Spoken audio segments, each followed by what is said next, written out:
নমস্কার, আমার নাম রূপক দাস। অত্যন্ত বেদনার সহিত জানাচ্ছি যে আমার বড় বোন শ্রীমতী সুমিতা দাস গত 31 ডিসেম্বর 2024 এ সকাল 10টায় আগরতলা শ্যামলীবাজার পোস্ট অফিস থেকে হারিয়ে গেছে। সে একজন মানসিক রোগী, দীর্ঘদিন ধরেই ভুগছে। তার বয়স 54 বছর, উচ্চতা 5 ফুট 3 ইঞ্চি।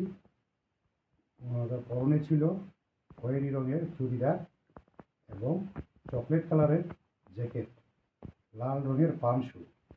তার হাতে ছিল একটি কমলা রঙের বড় ব্যাগ আছে।